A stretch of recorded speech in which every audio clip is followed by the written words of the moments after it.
Hello दोस्तों, क्या हाल चाल। देखो एनसीईआरटी बायोलॉजी में हमें जब हम लोग चैप्टर पढ़ते हैं ह्यूमन हेल्थ एंड डिजीज़ और जब हम लोग यूनिट पढ़ते हैं ह्यूमन फिजियोलॉजी, तो यहाँ पे हमें एनसीईआरटी में काफ़ी कुछ डिजीज़ के बारे में बता रखा है और यहाँ से क्वेश्चन कई बार पूछे जा चुके हैं नीट एग्जाम में।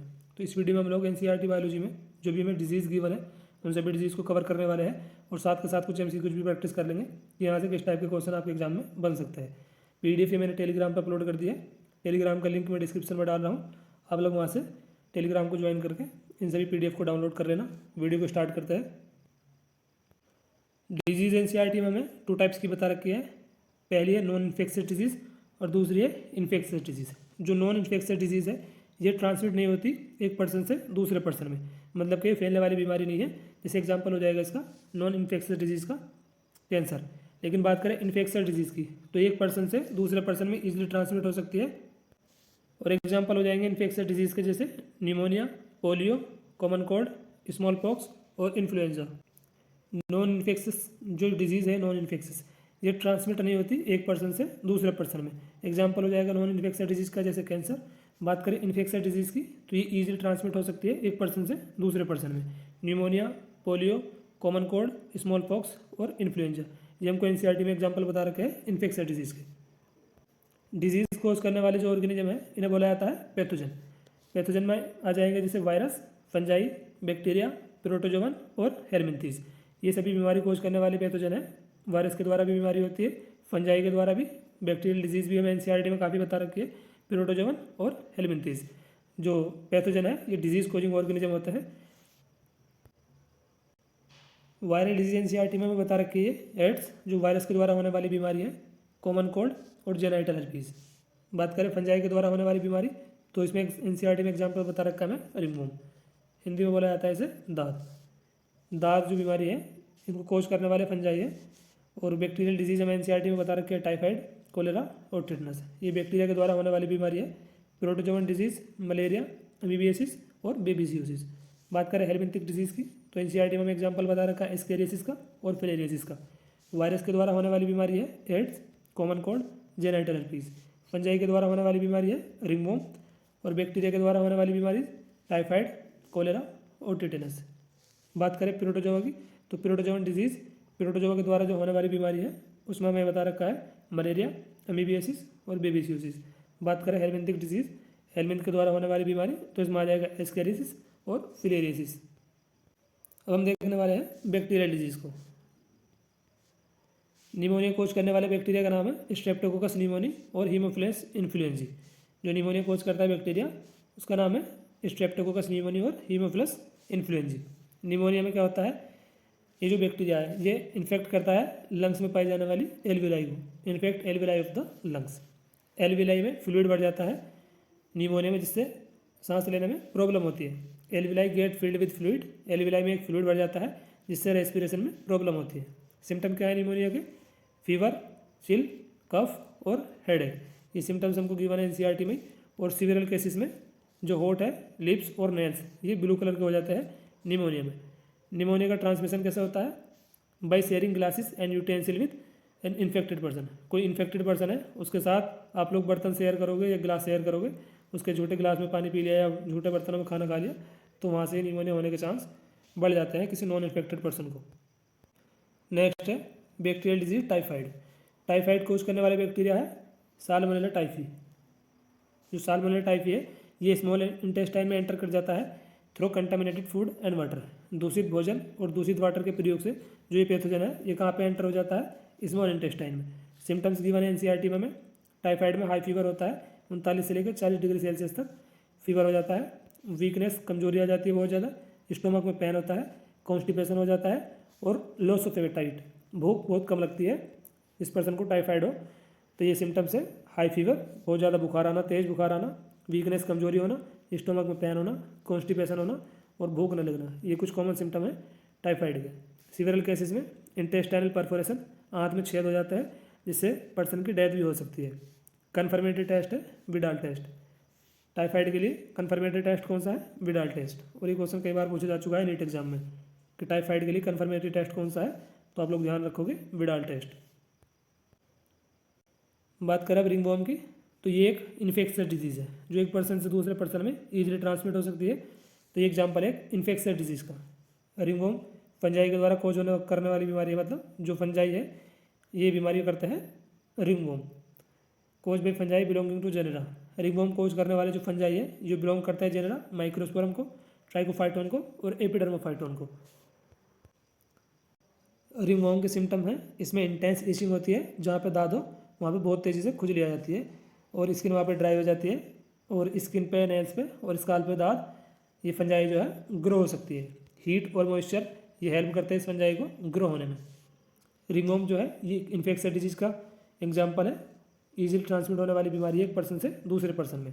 रिंगवर्म कोज करने वाले जो फंजाई है ये बिलोंग करता है जेनरा एपिडर्मोफाइटोन को, माइक्रोस्पोरम को और ट्राइकोफाइटोन को। सिम्टम्स है ये, जहाँ पे दाद वहाँ पे इंटेंस इचिंग मतलब कि तेज़ी से खुजली होती है, स्किन वहाँ पे ड्राई हो जाती है और स्किन पे, नेल्स पे और स्काल्प पे फंजाई ग्रो कर सकते हैं। हीट और मॉइस्चर इन फंजाई को हेल्प करते हैं ग्रो होने में। Transmit through using towels, cloth and com of infected person.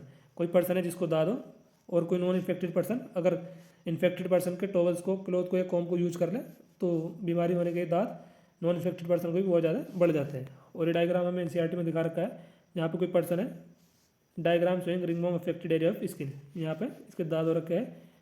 ये एनसीईआरटी में हमको डायग्राम दिखा रखा है, वैसे यहाँ पे इतना क्लियरली विजिबल है नहीं, आप लोग एनसीईआरटी उठा के देखना तो आपको दिख जाएगा कि यहाँ पे इस रीजन में यहाँ दिखा रखे इस पर्सन के रिंगवर्म हो गया, दाद हो गया। नेक्स्ट है अमीबियासिस और अमीबिक डायसेंट्री। अमीबियासिस कोज करने वाला जो प्रोटोजोआ है उसका नाम है एंटमीबा हिस्टोलिटिका। अमीबियासिस कोज भी एंटमीबा हिस्टोलिटिका प्रोटोजोआ, ये प्रोटोजोवन डिजीज़ है और ये प्रोटोजोआ है एंटमीबा हिस्टोलिटिका, ये अफेक्ट करता है लार्ज इंटेस्टाइन को। सिम्टम है अमीबियासिस के कॉन्स्टिपेशन, एब्डोमिनल पेन होना, क्रैम्प आना, stool with excess mucus and blood clot. Stool में बहुत ज़्यादा म्यूकस आना और ब्लड के क्लॉट आना, ये कुछ कॉमन सिम्टम्स है अमीबियासिस के। ट्रांसमिशन कैसे होता है इसका, जो इसके पैरासाइट है वो इन्फेक्टेड पर्सन के फीसिस पे पाया जाता है, मल पे, और जो हाउस फ्लाई है ये इसके मल पे बैठ कर मतलब इस पैरासाइट को उठा के फूड और फूड प्रोडक्ट तक पहुंचा देती है।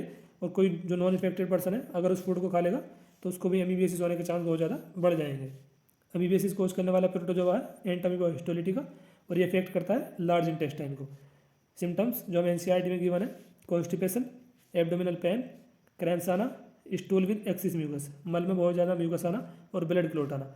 और जो उसका पैरासाइट है वो कहाँ पे पाया जाता है, फीसिस पे, मल पे पाए जाते हैं इन्फेक्टेड पर्सन के। और जो हाउस फ्लाई है ये मैकेनिकल कैरियर है इस बीमारी को फैलाने के लिए। जो हाउस फ्लाई है ये इन्फेक्टेड पर्सन के फीसिस पे बैठ जाती है और इस पैरासाइट को उठा के फूड और फूड प्रोडक्ट पर ले जाती है, वहाँ पे मतलब बैठ जाएगी तो ये भी फूड जो है इन्फेक्ट हो गया। और कोई अगर नॉन इन्फेक्टेड पर्सन है इस फूड को खा लेगा तो उसको भी अमीबियासिस होने के चांस बहुत ज़्यादा बढ़ जाएंगे। इसलिए कहा जाता है कि कोई भी फूड हो या फूड प्रोडक्ट हो हमेशा फूड को ढक कर ही रखना चाहिए। एस्केरिसिस, एस्केरिस कोज करने वाले राउंड वॉर्म है Ascaris. Ascaris is an intestinal parasite. जो एस्केरिस है ये एक हाथ में पाया जाने वाला परजीवी है और सिम्टम्स है एस्केरिसिस के फीवर, बुखार आना, इंटरनल ब्लीडिंग होना, मस्कुलर पेयर होना और इंटेस्टाइनल ब्लॉकेज होना। एक हेल्दी पर्सन, कोई भी जो हेल्दी पर्सन है वो इस इन्फेक्शन को कहाँ से एक्वायर करता है, कंटामिनेटेड वाटर से, कंटामिनेटेड वेजिटेबल्स और फ्रूट से। एस्केरिस कोज करने वाला राउंड वॉर्म है एस्केरिस और ये हाथ में पाया जाने वाला परजीवी है। सिम्टम जो हमें एनसीईआरटी में बता रखे हैं, इंटरनल ब्लीडिंग होना, फीवर आना, मस्कुलर पेन होना और intestinal blockage. Fever, internal bleeding, muscular pain और इंटेस्टाइनल ब्लॉकेज ये सिम्टम्स है जो हमें गिवन है एनसीईआरटी में। कोई भी हेल्दी पर्सन ये इन्फेक्शन कहाँ से एक्वायर करता है, कंटामिनेटेड वाटर से, वेजिटेबल्स और फ्रूट से। फिलेरियासिस और एलिफेंटियासिस। फिलेरियासिस को एलिफेंटियासिस भी बोला जाता है और इसको जो कोज करने वाला पैथोजन है उसका नाम है वुचेरिया बैंक्रॉफ्टी और वुचेरिया मलाई। जो फिलेरियासिस है इसमें क्या होता है, जेनाइटल ऑर्गन अफेक्ट होता है, chronic inflammation of the organ usually of the lymphatic vessel of lower limb. Lower limbs की जो लिम्फेटिक वेसल है उनमें बहुत ज़्यादा इन्फ्लेमेशन आ जाती है और lymphatic vessel of the lower limbs. ये जो पैथोजन है वुचेरिया बैंक्रॉफ्टी ये कहाँ पे रहता है, लोअर लिम्स में जो लिम्फेटिक वेसल्स है यहाँ पे कई सालों तक रह सकता है। एलिफेंट फुट डिजीज़ भी बोला जाता है इसे, फिलेरियासिस को। वेक्टर है फीमेल क्यूलेक्स मॉस्किटो और ये डायग्राम हमें दिखा रखा है एनसीईआरटी में। Diagram showing inflammation of the lower limbs due to elephantiasis. Lower limbs काफ़ी मोटा हो जाता है, मतलब ये एक पैर जो इसमें, इसलिए बोला जाता है इसे एलिफेंट फुट डिजीज़। हाथी पाँव रोग बोलते हैं हिंदी में इसे। फिलेरियासिस इसे बोला जाता है एलिफेंटियासिस, एलिफेंट फुट डिजीज भी इसी बोला जाता है फिलेरियासिस को। इसको कोज करने वाले पैथोजन का नाम है वुचेरिया बैंक्रॉफ्टी और वुचेरिया मलाई। और ये जो पैथोजन है ये अफेक्ट करता है जेनिटल ऑर्गन को। और रहता कहाँ पे है पैथोजन जो है Wuchereria bancrofti, lymphatic vessel of lower limb, lower limb की लिम्फेटिक वेसल्स में कई देर तक ये रह सकता है। एलिफेंट फुट डिजीज बोलते हैं, मैंने आपको बता ही दिया है। और वेक्टर है इसके लिए रेस्पॉन्सिबल फीमेल कुलेक्स मॉस्किटो। और डायग्राम में एनसीईआरटी में गिवन है, जहाँ पे दिखा रखा है कोई पर्सन है और ये एलिफेंट फुट डिजीज़ के कारण इसका पैर काफ़ी हैवी हो गया है। और ये मैं एनसीईआरटी में लिख के दे रखा है diagram showing inflammation in one of the lower limb due to elephantiasis.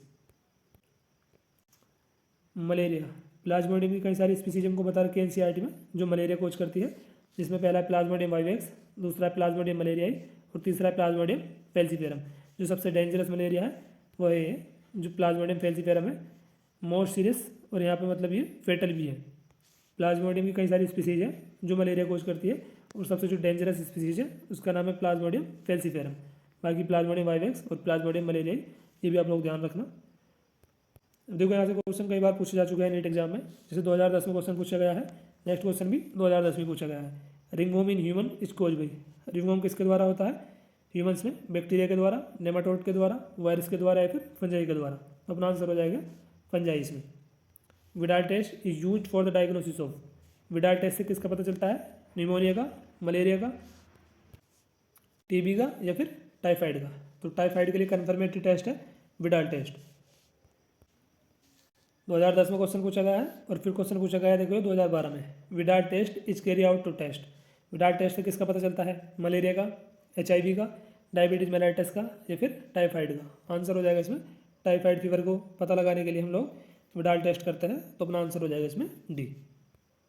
Next question है हमसे पूछा गया है नीट 2021 में, मैचिंग वाला क्वेश्चन है। कॉलम 1 कॉलम 2 को मैच करके बताना है ABCD में से क्या आंसर होगा।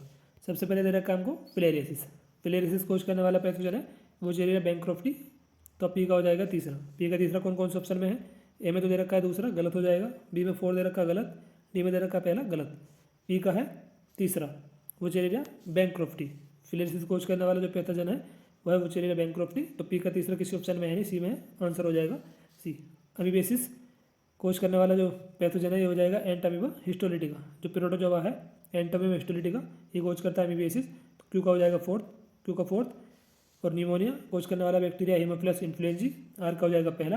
और रिंगवॉर्म कोज करने वाला जो फंजाई है ये बिलोंग करता है जनरा ट्राइगोफाइटोन को, तो आंसर हो जाएगा इसमें सी। आर का हो जाएगा एस का, आर का पहला और एस का दूसरा।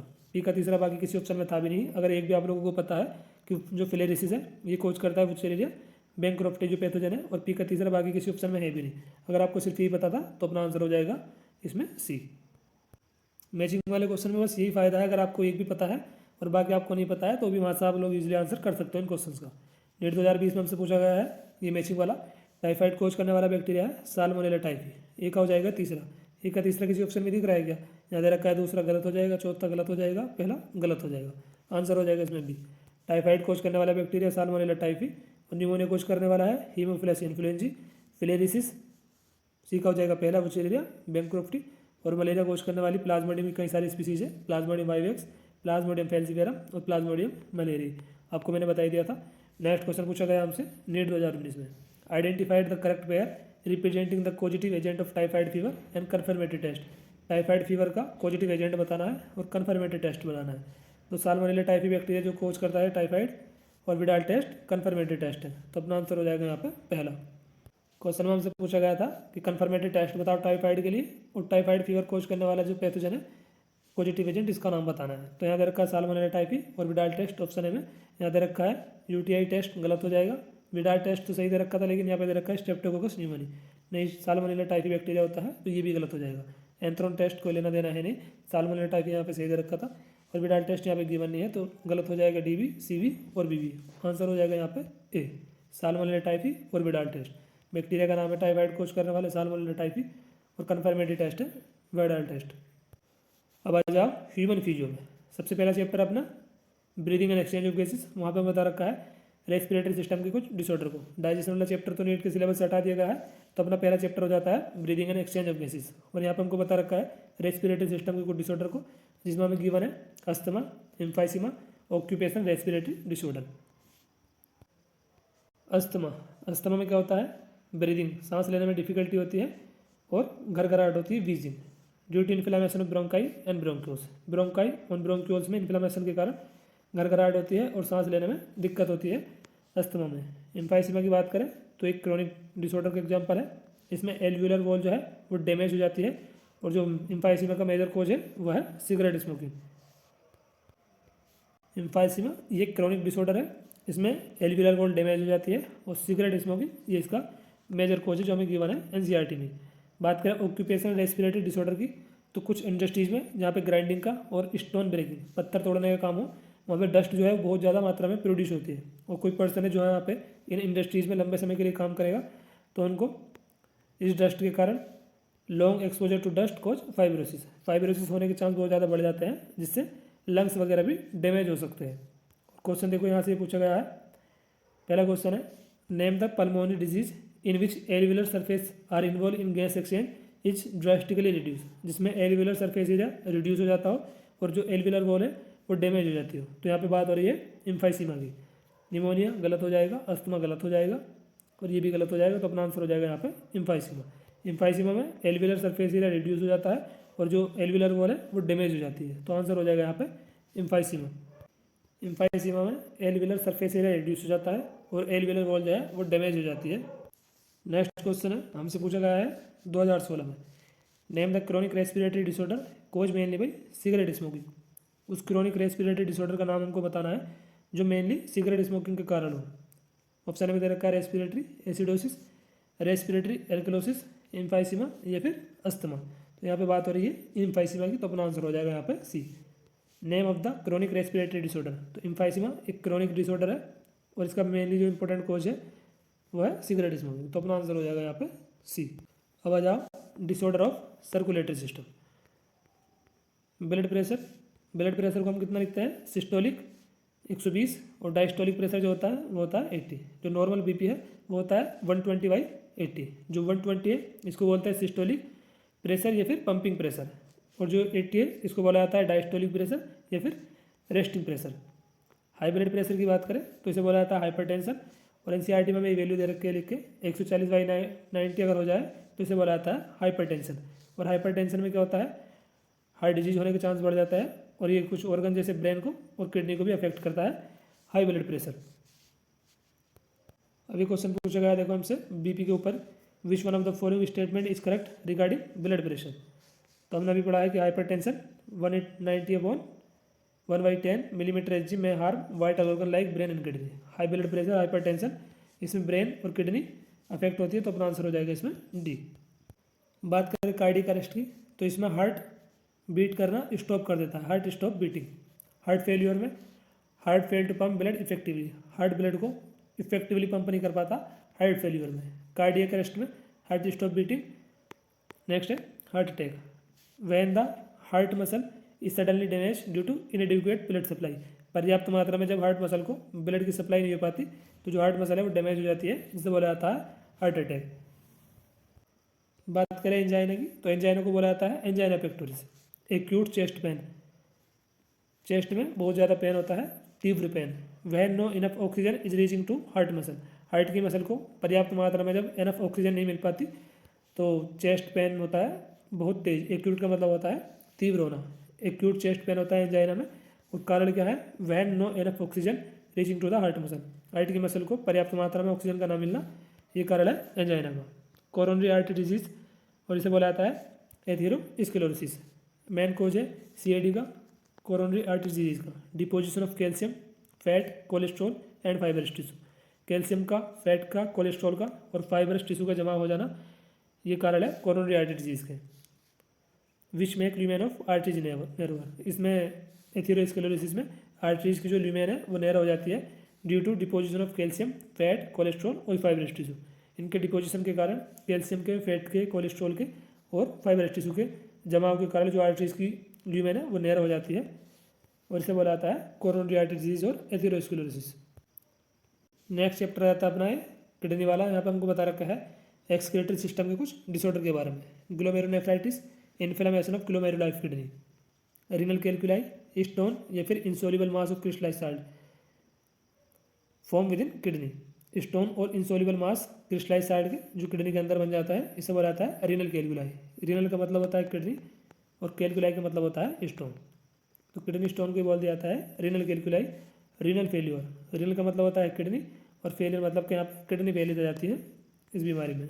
बात करें यूरीमिया की, accumulation of urea in blood, blood में यूरिया के जमाव को बोला जाता है यूरीमिया, और यहाँ भी किडनी फेल हो जाती है यूरीमिया में। क्वेश्चन देखो यहाँ से हमसे पूछा गया है, ये नीट 2018 में मैचिंग वाला क्वेश्चन है, हमको मैच करके बताना है क्या होगा। Glycosuria presence of glucose in urine, urine में ग्लूकोज का ना ग्लाइकोसूरिया कहलाता है। तो ए का हो जाएगा फोर्थ, ए का फोर्थ किसी ऑप्शन में भी नहीं है, डी में है। यहाँ पे दे रखा है तीसरा, गलत हो जाएगा, पहला गलत हो जाएगा, गलत हो जाएगा। ए का है फोर्थ, ए का फोर्थ किसी ऑप्शन में दे भी नहीं रखा। Presence of glucose in urine is known as glycosuria, तो आंसर हो जाएगा इसमें D. Gout accumulation of uric acid in joint, joint में यूरिक एसिड का जमा हो जाना गाउट कहलाता है। तो बी का पहला हो जाएगा, सी का हो जाएगा दूसरा। Renal calculi kidney stone mass of crystallize salt, crystallize salt के मास होता है जो किडनी में जमा हो जाता है जिन्हें बोला जाता है रीनल कैलकुलाई। तो सी का हो जाएगा दूसरा, बचा क्या डी, डी का हो जाएगा तीसरा। Glomerulonephritis inflammation in glomeruli of kidney, तो डी का हो जाएगा तीसरा। Glomerulonephritis inflammation of glomeruli in kidney, तो अपना आंसर हो जाएगा यहाँ पे D.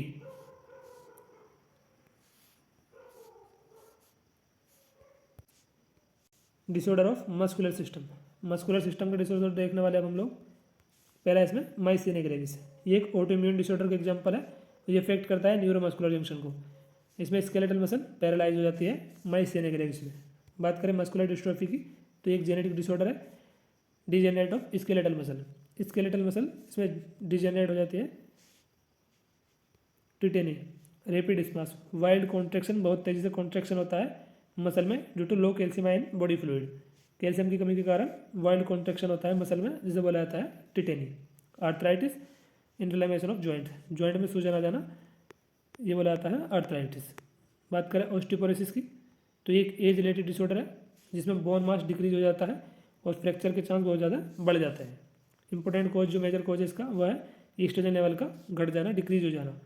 Gout inflammation of joint, joint में सूजन आ जाना due to accumulation of uric acid crystal, uric acid crystal का जमा हो जाता है जिसके कारण ज्वाइंट में इन्फ्लेमेशन आ जाती है। और ये क्वेश्चन हमसे पूछे गया है, देखो मस्कुलर और स्केलेटल सिस्टम के डिसऑर्डर के ऊपर। पहला क्वेश्चन है नीट 2021 में पूछा गया है, क्रोनिक ऑटोइम्यून डिसऑर्डर को पहचानना है जो इफेक्ट करता है न्यूरोमस्कुलर जंक्शन को। तो यहाँ पे बात हो रही है माइस्थेनिया ग्रेविस की, आंसर हो जाएगा डी। और यहाँ पे पैरालाइज हो जाती है स्केलेटल मसल। अब ये भी हमने देखा है, लिख रहा देखो यहाँ पे माइस्थेनिया ग्रेविस स्केलेटल मसल इसमें पैरालाइज होती है, अफेक्ट करता है न्यूरोमस्कुलर जंक्शन को और ऑटोइम्यून डिसऑर्डर है। तो अपना आंसर हो जाएगा यहाँ पे क्रोनिक ऑटोइम्यून डिसऑर्डर, अफेक्ट करता है न्यूरोमस्कुलर जंक्शन और स्केलेटल मसल इसमें पैरालाइज हो जाती है। तो आंसर हो जाएगा इसमें डी, माइस्थेनिया ग्रेविस। नीट 2021 में हमसे पूछा गया है। और नेक्स्ट क्वेश्चन है, विच one of the following muscular disorder is inherited, genetic disorder को बताना है कौन सा इसमें, बोटुलिज्म, टिटेनी, माइस्थेनिया ग्रेविस, ये तो ऑटोइम्यून डिसऑर्डर है। तो यहाँ पर आंसर हो जाएगा मस्कुलर डिस्ट्रोफी, ये लिख रहा है यहाँ पे मस्कुलर डिस्ट्रोफी, ये एक जेनेटिक और इनहेरिटेड डिसऑर्डर है। तो आंसर हो जाएगा इसमें C, which one of the following muscular disorder is inherited, answer हो जाएगा यहाँ पे अपना सी। नेक्स्ट क्वेश्चन है ऑस्टियोपोरोसिस, ये एक एज रिलेटेड डिसऑर्डर है, डिजीज ऑफ स्केलेटल सिस्टम में का ड्यू टू। तो यहाँ पे decrease level of oestrogen, answer हो जाएगा इसमें सी, ईस्ट्रोजन का लेवल घट जाता है इसके कारण फ्रैक्चर के चांस इंक्रीज हो जाता है। तो अपना आंसर हो जाएगा इसमें C. Osteoporosis age related disorder है, बोन मास डिक्रीज हो जाता है इसके कारण फ्रैक्चर के चांस इंक्रीज हो जाता है और decrease level of oestrogen is the major cause. तो अपना आंसर हो जाएगा इसमें C. Osteoporosis age related disease of skeletal system में का due to decrease level of oestrogen. तो यहाँ पर आंसर हो जाएगा अपना सी। तो इस वीडियो में हम लोगों ने डिजीज़ को कवर किया है जो हमें ह्यूमन फिजियोलॉजी में बता रखी है और human health and disease chapter में भी बता रखी है। एक भाई का कमेंट आया था, रचित भाई का, तो डिजीज़ को उन्होंने बोला था कि डिजीज़ वगैरह कंप्लीट करा देना, तो इसलिए मैंने ये वीडियो करा दी, वरना आज मेरा प्लान था breathing and exchange of gases chapter को कंप्लीट कराने का। खैर उसकी वीडियो कल आने वाली है। नोट्स वगैरह मैंने ये जो PDF है टेलीग्राम पर अपलोड कर दिया है, टेलीग्राम का लिंक मैं डिस्क्रिप्शन में दे रहा हूँ, तो टेलीग्राम को ज्वाइन कर लेना। वहाँ पे मैंने सारी PDF अपलोड कर रखी है, जितने भी चैप्टर अभी तक हम लोग कंप्लीट कर चुके हैं। इस वीडियो को यहीं पे एंड करता है, कल मिलेंगे अगली वीडियो में। थैंक यू दोस्तों।